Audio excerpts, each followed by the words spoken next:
Abra province had been a blank spot on the Philippine tourist map. Travelers are now starting to explore many travel-worthy sites in the landlocked province. Abra is often skipped partly because of its location in the North Luzon. It is sandwiched between two popular tourist destinations, which is Ilocos in the west and Cordillera in the east.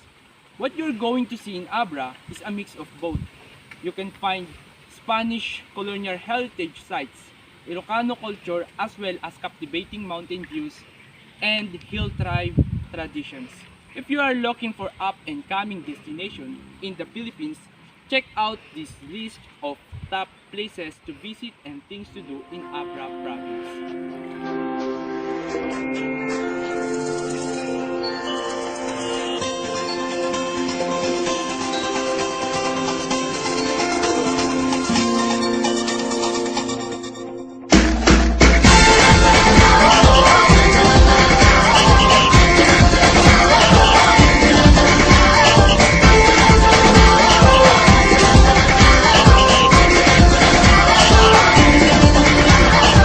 Minsa'y natuwa ang may likha, 7,000 pulo ang ginawa. Mga hiyas na inilatag sa malasot lang dagat. At ang bayan niyang pinili, nasa dulo ng bahaghari. Kaya't 1,000 kulay nangangakit kumakaway. Piliin mo rin ang Pilipinas, kapulo ang kwintas ng perlas.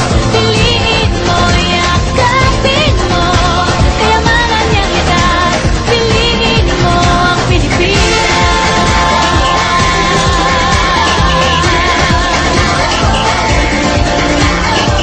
Kasayahang di mapatid, ramdam sa bawat awit. Sama sisig lang indak, mga puso'y lumilipad. Piliin mo rin ang Pilipinas, kapulo ang kwintas ng perlas. Piliin mo, yakapin mo, kayamanan niyang likas. Piliin mo ang Pilipinas.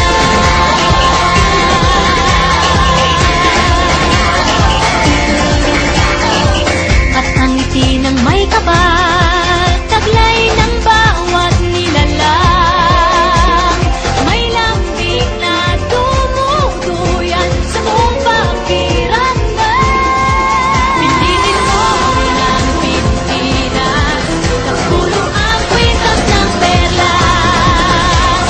Piliin mo, yakapin mo, kayamanan niyang likas. Piliin mo ang Pilipinas. The Philippines is the perfect destination for travelers who love to chase waterfalls.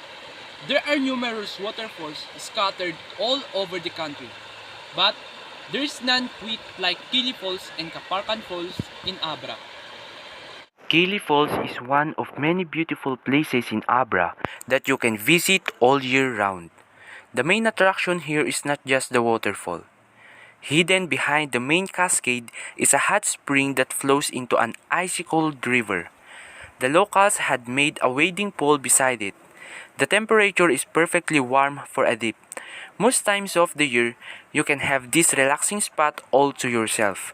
Kili village does not attract a lot of tourists because of its remote location in the hinterlands of Tubu, the southernmost town of Abra.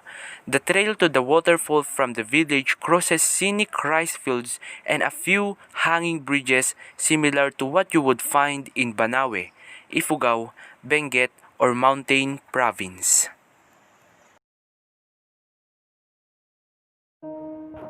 Another famous falls in Abra is the Kaparkan Falls.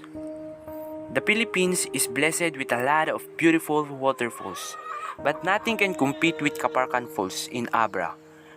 Kaparkan Falls in Abra is also known as Mulawin Falls. It's one of the recently discovered attractions in the province. This waterfall is one big reason to go to Abra, not because of its size, but its extraordinary appearance. Unlike most waterfalls in the Philippines, which are formed by roaring cascades, Kaparkan Falls is distinguished by multi-tiered spring pools or terraces that gently cascade down the forest.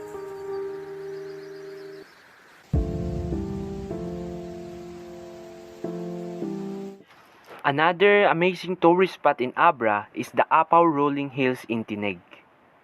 Apaw Rolling Hills is another obscure spot that you can see in Tineg, Abra.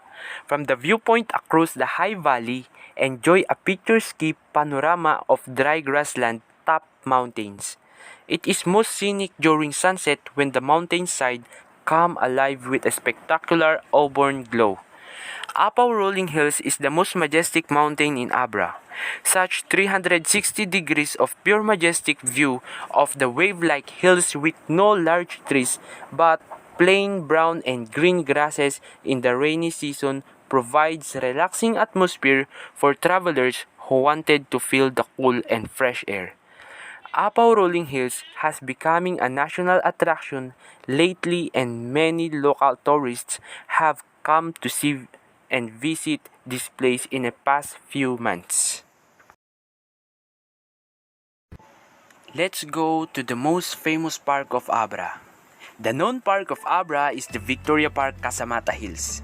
Casamata Hill National Park is a protected area of the Philippines located in the municipality of Bangued, Abra, in the Cordillera Administrative Region.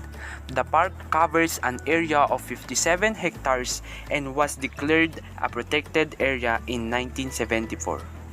Its location in the southern limits of Bangued Municipality by the Ilocos Sur-Abra Road affords easy access to its residents. The hill itself is an easy climb via a winding road or on foot by concrete stairways. Visitors are rewarded with panoramic views of the small town below as well as the whole expanse of the Abra River Valley flanked by the Cordillera Central and Ilocos mountain ranges.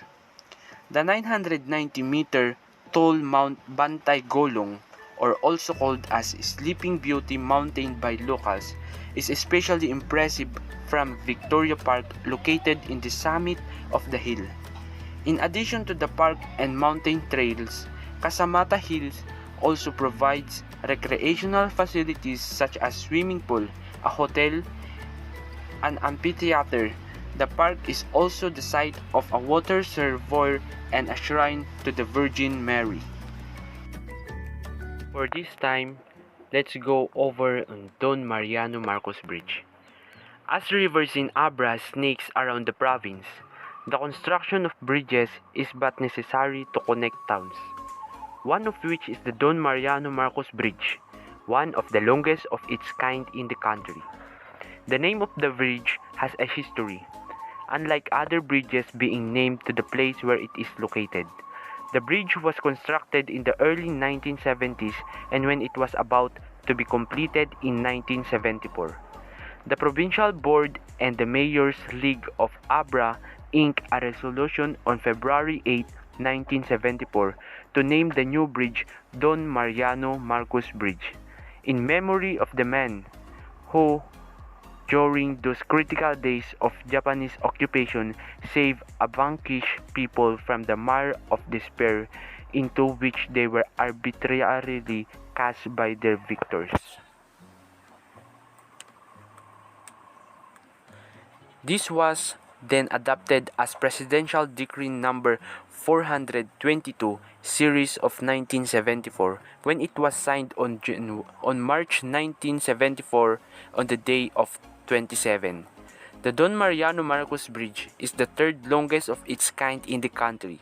Its total length is even longer than Calaba Bridge, spanning 886.812 meters across the Lagben River, connecting to municipalities of Tayum and Dolores. Loom weaving in La Paz.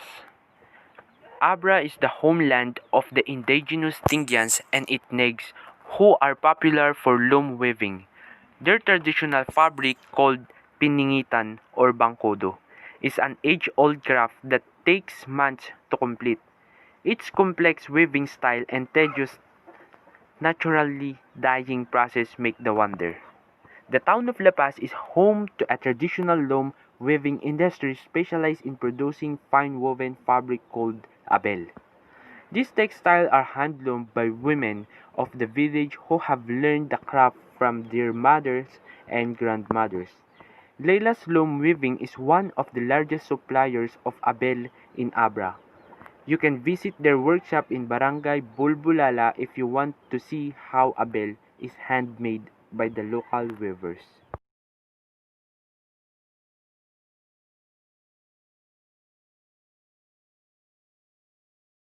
Ang pagdiriwang ng Abrenian Kawayan Festival sa Bangged, Abra. Daan-daang kabataan ang nakiisa sa street dancing competition at ground demonstration.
Taste or foods of Abra.